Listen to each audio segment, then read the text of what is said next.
जहाँ पर क्या होगा, जो pH वैल्यू है, अगर किसी भी सॉल्यूशन की pH वैल्यू 7 है, ओके, तो वो कैसा होगा, उसका pH वैल्यू अगर 7 है तो उसका बिहेवियर कैसा होगा, neutral, clear. And it's the value of water, पानी का जो pH होता है वो होता है कितना, 7। शुद्ध पानी का जो प्योर वाटर होता है उसका जो pH होता है वो होता है क्या, 7, तो वो कैसा होता है, न्यूट्रल, क्लियर। अब इस क्राइटेरिया से, यानी कि जो ये हमारे पास यूनिवर्सल इंडिकेटर है, इस क्राइटेरिया को अगर हम फॉलो करते हैं तो 7 से, क्लियर, अगर किसी भी सॉल्यूशन का pH, जब हम pH चेक करेंगे, अगर वहाँ पर pH 5, 4, 3, 2, 1, 0 एटलीस्ट 6 जो भी हमारे पास है, अगर 7 से नीचे आता है, the pH value of any solution is below the 7, तो वो क्या हो जाएगा हमारे पास, एसिड, क्लियर। अगर क्या होगा, अगर मैं बात करूं कि किसी भी सॉल्यूशन का pH अगर 7 से नीचे आता है, ठीक है, उसकी वैल्यू 7 से कम है, तो वो कैसा बिहेव करेगा, एसिडिक नेचर, क्लियर। अगर किसी सॉल्यूशन का pH है 4, ठीक है, हमारे पास कोई सॉल्यूशन है और उसका pH हमारे पास आता है 4, it's means it is a acidic solution, clear. But अगर किसी सॉल्यूशन का pH आता है 3, clear, it's also a acidic solution, समझ में आ रहा है। अगर 4 और 3 है तो एसिड तो होगा, but the acidic nature is increasing. मैंने तुम्हें एक टेबल, एक एरो बना रखा है, यहाँ पर तुम्हें दिख रहा होगा, यहाँ पर एक एरो बना हुआ है जिसमें लिखा हुआ है एसिडिक नेचर इंक्रीजिंग, ठीक है, 7 से बिलो पर, 7 से नीचे जाने पर, ठीक है।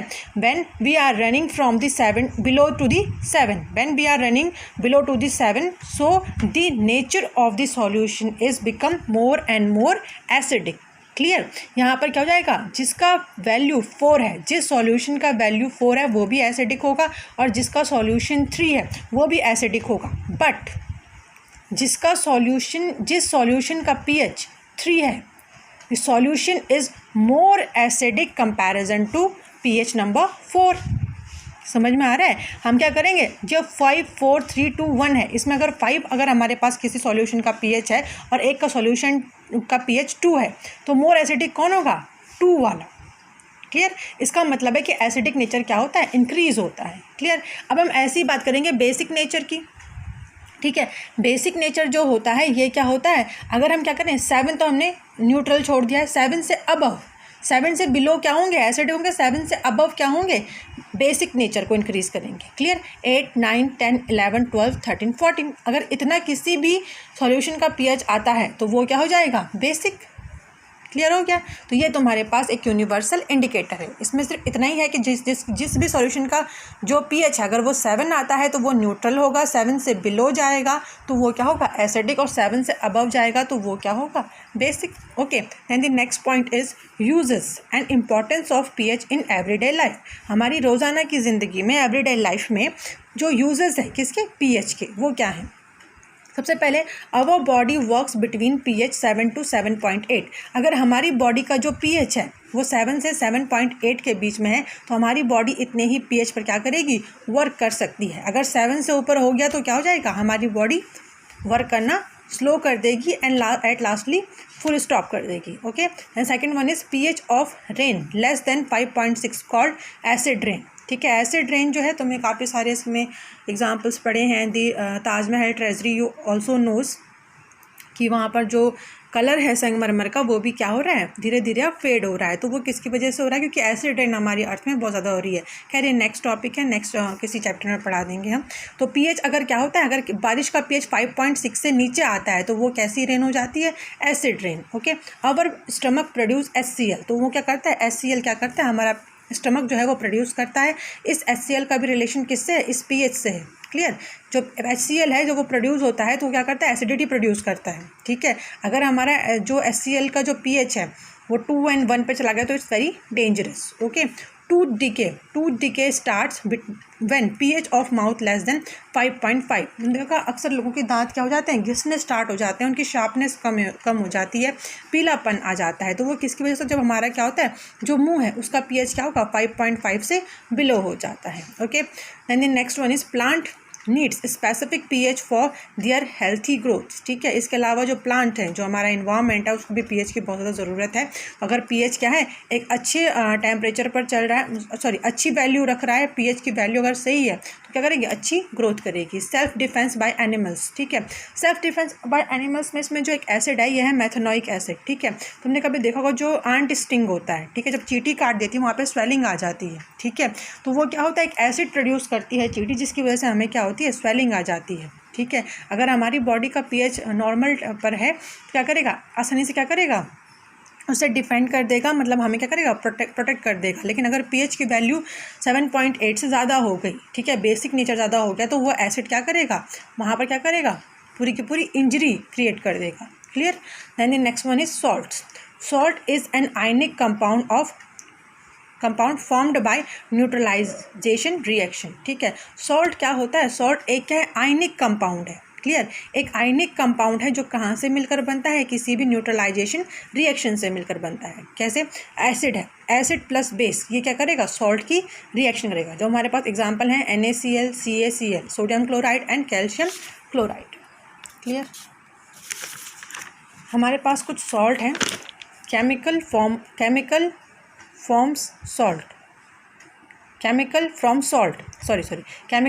Salt.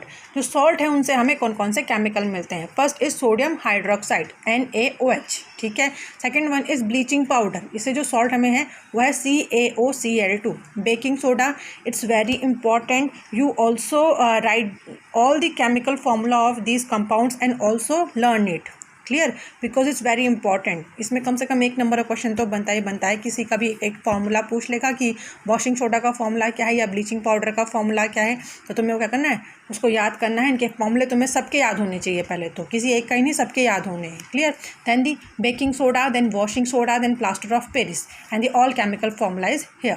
Okay, NaOH is a sodium hydroxide, calcium oxychloride, bleaching powder, and baking soda, sodium bicarbonate. Then washing soda, sodium carbonate decahydrate. Okay, then plaster of Paris, calcium sulfate half H2O. Clear. तो मैं ये सबके सब क्या होने चाहिए, memorise होने चाहिए, तो मैं याद करने हैं सारे फॉर्मूले। क्लियर। अब हम सबसे पहले जिस सॉल्ट को पढ़ेंगे वो है सोडियम हाइड्रोक्साइड NaOH। इसकी मेथड ऑफ प्रिपरेशन, यानी कि ये कैसे बनता है। NaOH की जो फॉर्मेशन है वो होती है किससे, सोडियम क्लोराइड, यानी कि जो नॉर्मल हमारे पास सॉल्ट होता है, जो टेबल सॉल्ट हम जैसे बोलते हैं, नमक। NaCl को अगर हम क्या करेंगे, वाटर के साथ रिएक्शन करेंगे तो वो हमें क्या देता है, NaOH, यानी कि सोडियम हाइड्रोक्साइड। और इसमें जो आयंस हैं वो रिलीज होते हैं, क्लोराइड एंड हाइड्रोजन, ठीक है। अब बात करते हैं इसके यूजेस की। It use to makes soap and detergent. जो सोडियम हाइड्रोक्साइड है उसका इस्तेमाल किया जाता है सोप और डिटर्जेंट को बनाने में। It is use in paper manufacture, ये पेपर मैन्युफैक्चर में भी काम आता है। It is use in oil refining, ये ऑयल रिफाइनिंग यानी कि तेल के शुद्धिकरण में भी काम आता है। और PVC मैन्युफैक्चर, PVC तुम्हें पता होगा, पॉलीविनाइल क्लोराइड, जो ये पाइप्स बनते हैं। क्लियर। जो ये पाइप जो होते हैं नॉर्मल, तुम देखा होगा जो पानी घरों में जो पाइप बने हुए होते हैं वो इसी के बनते हैं, PVC के बनते हैं, ठीक है। तो उसकी फॉर्मेशन के लिए भी क्या होता है, NaOH का इस्तेमाल किया जाता है। Second one is bleaching powder. The chemical formula of bleaching powder is calcium oxychloride CaOCl2। Clear. इसकी जो फॉर्मेशन होती है वो है स्लेट लाइम से। 9th में तुमने पढ़ा हुआ होगा स्लेट लाइम का फॉर्मूला CaOH का होल ट्वाइस, प्लस जब ये रिएक्शन करता है किसके साथ, क्लोरीन के साथ, तो ये हमें फॉर्मेशन किसके देता है, CaOCl2 प्लस H2। क्लियर। और अब इसके बाद बात करते हैं हम इसके यूजेस की। It's used in bleaching cotton and linen in industries, ठीक है। जो कपड़े बनाने की फैक्ट्रीज होती हैं, ठीक है, जहाँ पर क्या होता है, कपड़े बनाने की फैक्ट्री जो होती है वहाँ पर कॉटन और लाइनिन को ब्लीच करने के लिए काम आता है। ब्लीचिंग वुड पल्प इन पेपर फैक्ट्रीज, इसके अलावा क्या होता है, जो पेपर फैक्ट्रीज है वहाँ पर भी क्या करता है, वुड पल्प को क्या करता है, ब्लीच करता है। Clear. And the third salt is baking soda. Baking soda का फॉर्मूला है NaHCO3, सोडियम बाइकार्बोनेट, ठीक है। जैसे हम सोडियम हाइड्रोजन कार्बोनेट भी इसको पढ़ते हैं, ठीक है। तो NaCl, ठीक है, NaCl जो टेबल सॉल्ट है वो रिएक्शन करता है वाटर के साथ, कार्बन डाइऑक्साइड और अमोनिया के साथ, ठीक है। और यहाँ पर जो फॉर्मेशन हमें मिलती है वो पहली मिलती है NH4Cl and sodium hydrogen carbonate, ठीक है।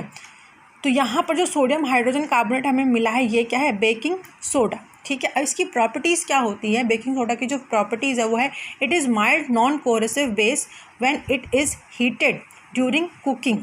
ठीक है, ये क्या होता है, नॉन कोरेसिव बेस होता है। मतलब क्या होता है, इसमें क्या होता है, जंक लगना आसान नहीं होता है, इसका जो बेस है वो नॉन कोरेसिव है। ठीक है, तो हम क्या करते हैं, कुकिंग के दौरान जो हमारे पास क्या होता है, बर्तनों पे जंक लगता है, उससे क्या करता है, बेकिंग सोडा प्रोटेक्ट करता है। ठीक है, और बेकिंग सोडा जब क्या करता है, ये हीट करते हैं इसको, तो ये कहता है sodium bicarbonate plus H2O plus carbon dioxide में ब्रेक होता है। ठीक है, इसके जो यूजेस हैं वो हैं एन इंग्रेडिएंट एंटा एसिड। ठीक है, ये क्या होता है, एक एंटा एसिड। एंटा एसिड का मतलब होता है कि ये बोल सकते हो कि एसिड को रिड्यूस करने वाला।